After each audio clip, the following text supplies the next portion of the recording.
John Schiumo is in New York with more. Good morning, John. Good morning, Anne Marie. At one point, the president specifically called out his fellow Republicans and chastised them for their relationship with the NRA. The comments came as students in Parkland, Florida, made an emotional return to school. John, good morning. Good morning to you, Brooke. The president also went after Obamacare, leaving those who are hoping for some more clarity and stability with their health care heading into 2018 with perhaps more questions than answers. And a good morning to you, Brooke. The New York City Fire Department Commissioner Dan Nigro described this fire as historic in its magnitude. 12 dead, 4 critically injured. The cause remains unknown. A gunman opened fire at an outdoor country music festival. The carnage started just after 10 p.m. local time. The shooter was perched on the 32nd floor of the Mandalay Bay Resort and Casino just across the street.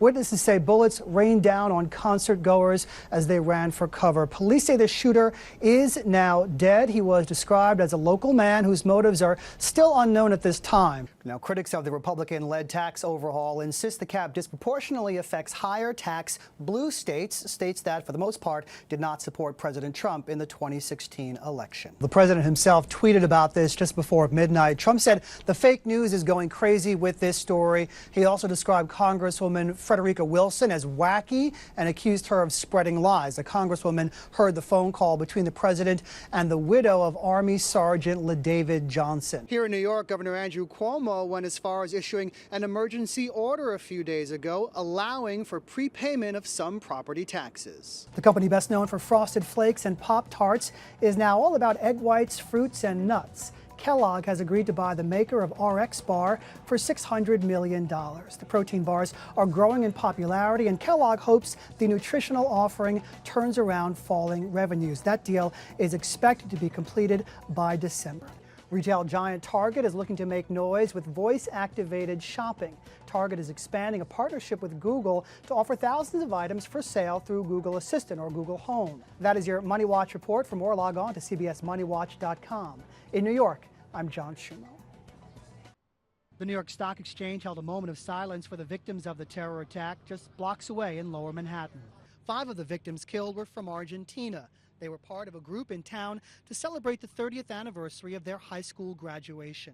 In a photo taken as they set off for the trip, they posed in shirts with the Spanish word for free written on them. In Buenos Aires, the president of Argentina expressed his condolences, protagonistas de la sociedad rosarina, calling the men entrepreneurs and model citizens. Another victim was a Belgian woman who leaves behind 2 young children. We know her as a very spontaneous person, loving her family and her children. So it's a pity. Police say the attacker barreled along the bike path for about 14 blocks before slamming his rented truck into a small yellow school bus. Get stuck in here. Sebastian Sobchak took this video of the bus moments after the attack. Oh my God. The passenger side was caved in. 2 adults and 2 students on the bus were hurt. The window was knocked out. It was apparent that one of the kids flew across that and broke the window with his head. He was bleeding. And then I saw a little girl trapped in the wheel well of that bus, and some really pretty horrific sights. Authorities say the attacker told them crashing into the school bus was an accident. He wanted to continue down the road. John Schiumo, CBS News, New York. Flames ripped through a 5-story apartment building in the Bronx around 7 p.m. last night. Based on the loss of life, it quickly became one of the most devastating fires in recent New York City history. This is the worst fire tragedy we have seen in this city in at least a quarter century. Fire officials say it started on the 1st floor and quickly spread to all 5 floors of the nearly 100-year-old building. Windows on some of the top floors were smashed and blackened.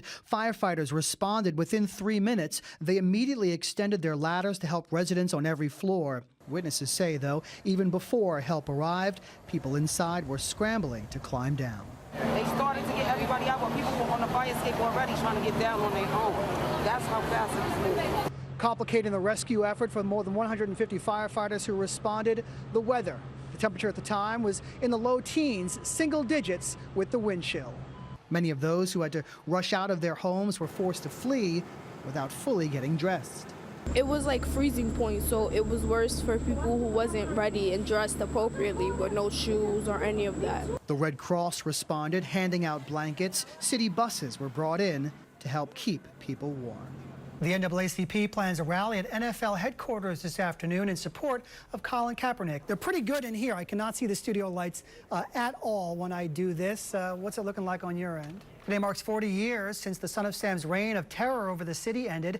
David Berkowitz was arrested August 10th, 1977. You've been watching President Trump addressing a group of law enforcement officers and agents at Suffolk County Community College. The president's speech lasting just more than a half an hour, 32 minutes according to my watch. He started off by thanking the police officers and sheriffs and ICE officers around the country. He mentioned restoring safety to our streets being one of his priorities. His focus today was on the MS-13 gang members. At one point early in the speech, he referred to them as animals and did so again at a later point as well. Curious to those here in the 5 boroughs, at one point it appeared the president alluded to New York City's mayor, Bill de Blasio. Trump said that the police that he speaks with are not being allowed to do their jobs. And he said because of a, quote, pathetic mayor, and the crowd of law enforcement officers applauded and then laughed. The president picked up on their amused tone and said, it sounds like you're applauding for someone in particular. I mentioned there are viewing parties throughout the 5 boroughs for this eclipse, but there's really a party happening right now in the middle of the Atlantic Ocean. That's where we find our Wendy Gillette this afternoon with a rather unique perspective and vantage point on this solar eclipse. Where in the world are you, Wendy, and what are you seeing? Huh? I don't... Huh? 8. Oh, that's not that bad. Okay. This is what happens, I guess, when you're trying to connect with someone who is on a cruise ship. I think it's worth trying one more time. Wendy Gillette, it's John Schiumo. Can you hear me? I know you're in the middle of the Atlantic. It's not exactly an easy connection. Are you there?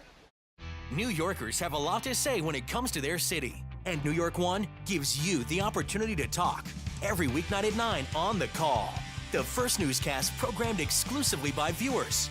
Go to ny1.com and pick the top stories you want to talk about. I'm more interested in learning what the guy driving the limo has to say as compared to the guy in the back of the limo. We've got your live phone calls, viewer emails and tweets. Your voice matters. The Call, every weeknight at 9 on New York One. The back page dedicated to Pope John Paul II, Nel Cuore del Mondo, the heart of the world. And here on the back, a quote from John Paul II about the pleasures of life. Now, today is a national day of mourning here in Italy. The cobblestone streets outside the walls of Vatican City are barely walkable now. People in sleeping bags line the way. Tomorrow morning marks the end of the pilgrimage. 10 o'clock local time, the funeral is scheduled for Pope John Paul II. Church bells are tolling. I can report to you now with confidence that a new pope